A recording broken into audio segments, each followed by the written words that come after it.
Hello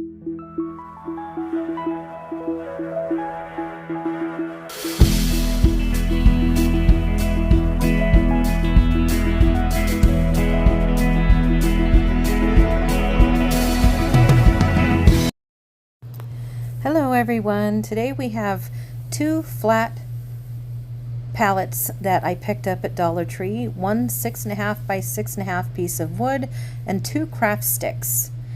I cut the round ends off both craft sticks and I glued the two palettes together and glued the craft sticks to lengthwise across the back of them to help hold the palettes together and give them a little more strength and sturdiness. And then we glued the palettes to the back of the 6.5 inch piece of wood.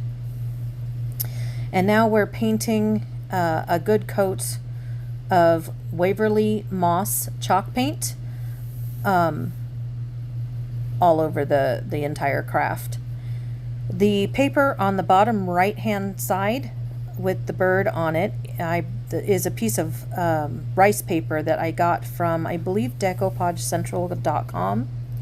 And I took a paintbrush and water and I wet all four sides of the picture and I tore the edges. And the reason I tear it instead of just cutting the picture out is because a straight edge shows up very clearly on your craft and I don't like my edges to be seen.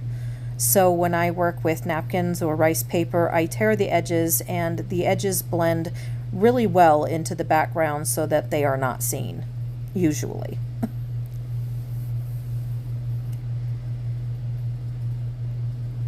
So now we are going to paint, this is Waverly Plaster chalk paint. We're going to use this as our background behind our rice paper.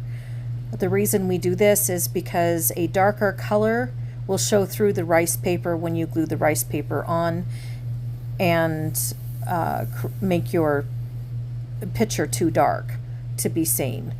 So you always want to, when working with napkins or rice paper, you always want to use a lighter background so that your picture can be seen clearly and it'll make your picture pop.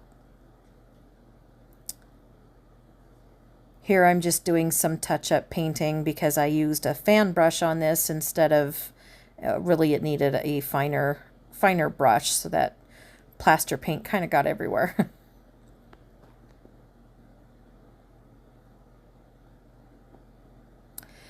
And then I am going to paint using a fan brush, I'm going to paint a thin layer of Mod Podge on the back of our rice paper. And once it is in place, then we'll paint another thin layer of Mod Podge on the front. And then once it's dry, we're going to take my sander here and sand off the edges, removing any excess paper.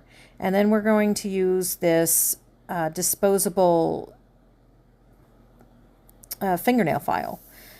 And we are going to poke holes in between the slats and then use that fingernail file to sand off the excess paper and the edges. And this is a brown finishing wax from Behr. I believe I picked this up at Home Depot, I think. Either there or Lowe's, but I'm pretty sure it was Home Depot. And I tried something there and didn't like it, so I'm repainting over it and starting again, and that's okay. So we're going to use the finishing wax and we're going to concentrate on the edges and the corners and just paint it all over. It's just going to dirty it up some, give it a grungier look. You don't have to do this if you like a cleaner look, but I happen to like the rustic, grungy, dirty look. So I used the finishing wax to dirty it up a bit. And now we're painting 4 wooden spools with the Waverly Moss, and then we're going to dry them and dirty them up again with the finishing wax. These are going to be the legs for our stand here.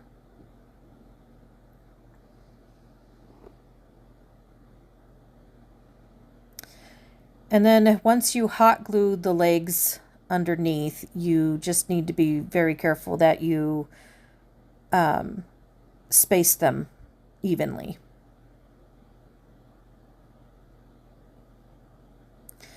So this is a little metal watering can I picked up at Goodwill that I thought was super cute.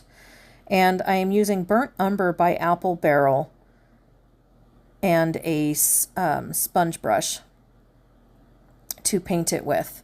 And then I'm going to use cinnamon to create rust. So I'm going to sprinkle cinnamon all over the can and then use that sponge to press that cinnamon into that wet paint so that the cinnamon sets. Now this next part, I saw another crafter do this and I didn't like it, but I sealed the cinnamon in with Mod Podge, but it changed the color of the craft, so it turned it a darker brown and took out that reddish rust look. So I didn't like it. So off screen I redid it, and I put more patches of the paint and the cinnamon to give it the color back. And then here I took 3 wooden eggs and I'm painting them with the Waverly Plaster chalk paint, and then I'm going to use the Burnt Umber by Apple Barrel to put speckles on 2 of those eggs. And then I'm going to dirty them up a little bit with the finishing wax. And then we're going to cut a piece of floral foam to fit inside and hot glue it inside of our watering can. And then this moss I picked up at Walmart. And we're going to create a nest for our eggs and then hot glue our eggs in place. And then hot glue the watering can in place as well. And then I'm going to take some of that moss and create a little nest in the upper right hand corner and then hot glue one of the birds up there. And then I'm going to take some more moss and hot glue it to the back corner there of the stand. And from here I'm just kind of playing with the floral, trying to decide where I want to put it. And then I created another nest on the bottom left hand side there and then glued a brown bird in its place. And then I'm going to play with the floral some more. I never hot glue my floral down until I'm absolutely certain that's where I'm going to put it. I do tend to change my mind a lot. So I ended up hot gluing that moss pretty much everywhere, filling in all the gaps. It just looked better to have that moss as a base, I guess you'd say.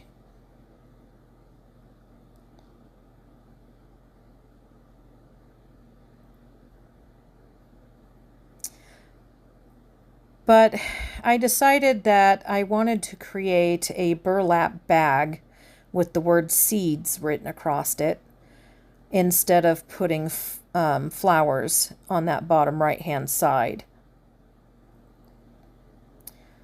But I made this small bag and realized it was too small, so I make a bigger one here. Also, I realized my stamps weren't going to work on the burlap.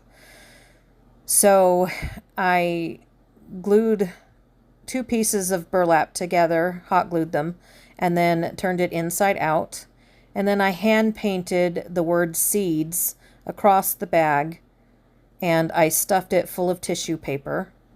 I didn't have any more cotton on hand. And then I wrapped jute twine all the way around the bag several times and tied a little bow on it and then hot glued it into place. And then I added some pink flowers here, as you can see between the bird and the seed bag, and over in the corner there on the left, as well as on the right between the seed bag and the can. And then on the upper left-hand side, I created a little tag that says tweet using a tag that I grunged up and some off-white fabric that I stamped tweet across and a burlap flower. Thank you for watching.